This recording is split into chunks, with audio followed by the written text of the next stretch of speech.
Salut, je suis David et vous êtes sur Monsieur Cheveux, la chaîne d'information sur la perte de cheveux et ses solutions. Pour ceux qui ne me connaissent pas, je suis expert conseil en greffe de cheveux. J'ai travaillé une quinzaine d'années dans le domaine de la greffe de cheveux, dans des grandes cliniques en France et à l'étranger, notamment chez DHI et la clinique ONA. J'ai moi-même réalisé 2 interventions, sur ma tête évidemment, et j'ai accompagné plusieurs centaines de clients dans leurs projets de greffe de cheveux. Dans cette vidéo, j'ai décidé de vous dire tout sur les tarifs de la greffe de cheveux. Pourquoi est-ce si cher en France? Pourquoi y a-t-il une telle disparité de tarifs entre certaines cliniques en France et à l'étranger? Et aussi, quels sont les petits secrets des cliniques pour vous proposer une intervention à un coût ridiculement bas? On va commencer par la France qui propose des tarifs généralement assez élevés. Ils restent dans la moyenne européenne, si on compare les tarifs avec l'Angleterre, la Suède, le Luxembourg, la Belgique. Donc premièrement, il ne s'agit pas d'une spécificité française. La moyenne basse pour une intervention d'une journée et de 1500-1700 follicules, elle se situe autour de 4000 €. La moyenne haute autour de 6700 €. Il y a même des interventions qui peuvent atteindre 8000 € pour une séance et aller jusqu'à 12 000 € sur 2 jours consécutifs avec 3000 follicules. On pourrait croire que la palme d'or des tarifs les plus élevés en France revient à DHI, mais un ou deux docteurs parisiens de stars arrivent à élever le niveau et atteindre 11 000 € sur un jour d'intervention. C'est très cher, et est-ce que ça les vaut? Bon, c'est une question à laquelle je répondrai dans une prochaine vidéo. Pourquoi en France y a-t-il une disparité entre des cliniques qui proposent des greffes à 4000 € et d'autres entre 6 et 7000 €? Eh bien c'est assez simple et cela s'explique par le fait qu'en France nous avons une tradition de la bandelette. Tous les docteurs ne pratiquent pas la FUE. Je dirais même que plus de 50% des docteurs aux cliniques françaises sont encore sur cette méthode classique où l'on retire une bande de cuir chevelu, qui laisse donc une cicatrice et qui est donc considérée comme une intervention chirurgicale.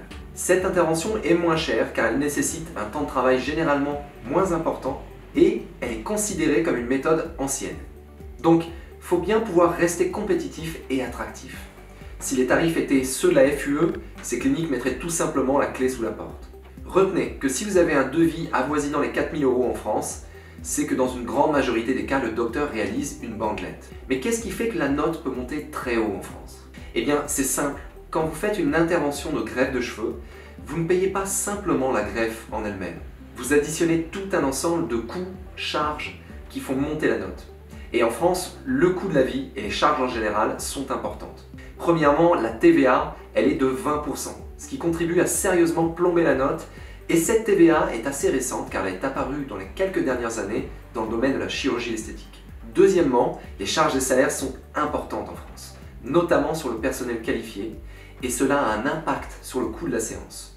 Les séances elles durent entre 6 et 8 heures dans la journée, ce qui peut également occasionner des frais et des heures supplémentaires payées plus cher. Troisièmement, les instruments, le matériel médical, les consommables, donc le produit anesthésiant en passant par les compresses, le sérum physiologique, tout ce matériel utilisé pour l'intervention est relativement onéreux et contribue à augmenter la note. Quatrièmement, le marketing. Même si en théorie les cliniques ne peuvent pas faire de publicité dans le domaine médical, il existe tout de même des frais marketing considérables investis dans la mise en place de dépliants, d'accords commerciaux, de publicité sur internet, de rédaction de blogs, de création de sites internet, de SEO, etc. Cinquièmement, le suivi et la relation client. Ça a l'air bête, mais cela peut mobiliser plusieurs postes de secrétaire pour toute la gestion du dossier patient, du premier rendez-vous de consultation en passant par l'intervention et les rendez-vous de suivi post-opératoire. À cela se rajoutent les impôts sur la société. Donc voilà pourquoi ces interventions sont facturées si cher. Cela correspond au coût de la vie et à toutes ces charges diverses. C'est difficile à croire, mais pourtant l'activité de greffe de cheveux en France n'est pas d'une très grosse rentabilité, car la greffe de cheveux est une intervention longue et qu'elle mobilise des équipes assez importantes sur un patient par jour. Mais alors pourquoi est-ce que c'est moins cher dans des destinations comme la Turquie ou la Tunisie par exemple? Dans ces destinations, les coûts moyens proposés pour une intervention d'une journée, plus le package d'hôtel, le transfert d'aéroport, sont de 1400 € et vont jusqu'à 2800 €, ce qui reste imbattable. Mais comment est-ce possible? Y a-t-il un truc pour faire baisser la note? Premièrement, le coût de la vie est moins cher. Les charges de salaire et niveau de TVA sont inférieurs à ceux de la France. Deuxièmement, le personnel non médical est toléré pour réaliser des interventions. Et les niveaux de rémunération sont ridiculement faibles comparés à la France, ce qui permet de limiter les frais. Il y a même eu des scandales mettant en évidence des centres qui faisaient réaliser des interventions par des anciens chauffeurs de taxi, des coiffeurs, toute personne souhaitant se former à la greffe de cheveux. Troisièmement, on privilégie le nombre d'interventions, le volume de clients. En gros, on vend beaucoup pour pas cher. Mais pour arriver à cela, on utilise 2 à 3 fois plus de personnel en salle d'intervention pour achever les interventions plus rapidement et pouvoir réaliser plus d'interventions dans une même journée. Quatrièmement, on choisit une technique d'implantation qui permet de limiter les besoins en expertise. Généralement, il s'agit de la FUE traditionnelle avec les incisions dans le cuir chevelu. En gros, un docteur réalise les anesthésies locales, effectue le dessin de la ligne frontale et fait parfois les pré-incisions dans le cuir chevelu. Et une équipe de 4 assistants extrait les follicules, puis les implante avec une pince en mettant des cheveux dans des trous. Cela permet au docteur de tourner entre 3 ou 4 salles d'intervention en même temps, sans avoir besoin de personnel spécialisé qui serait plus coûteux. Cinquièmement, on ne réalise pas des interventions de 2 jours. En France ou en Europe, il est rare qu'une clinique ou un docteur vous propose de recouvrir toute une tête chauve en moins de 2 ou 3 séances. Dans ces destinations, peu importe la taille de la séance, elle doit tenir dans une journée. 1500 à 6000 follicules doivent donc être implantés sur un jour. Si ce projet est réalisé sur un jour, les coûts sont donc moins importants que si le projet était réalisé sur 2 jours. Sixièmement, comme on privilégie le volume, tous les tarifs sont négociés.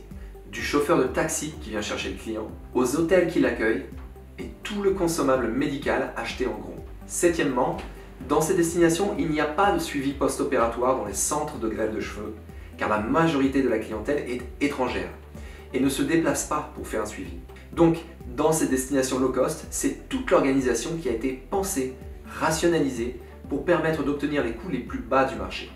On privilégie le volume d'intervention plutôt que la constance et la qualité. Cela ne veut pas dire qu'il n'est pas possible d'obtenir de bons résultats, mais il existe un véritable aléa quant aux résultats.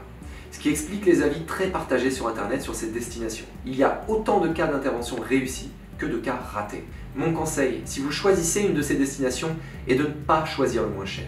Les tarifs sont déjà les moins chers qui puissent exister. Vous ne pouvez pas exiger la qualité en payant le minimum. Vous devez comprendre qu'en payant une intervention 1300 €, il y a des risques, et pas ou peu de garanties.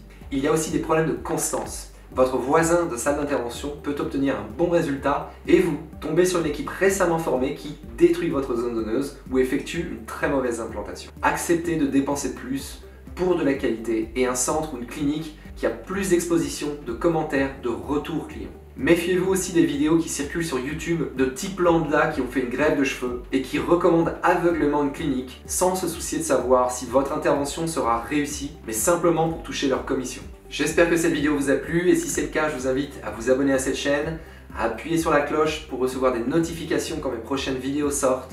Allez sur mon site monsieurcheveux.fr pour en savoir un petit peu plus sur mon parcours et prenez un appel conseil gratuit avec moi si vous souhaitez mettre en place un projet de greffe de cheveux personnalisé.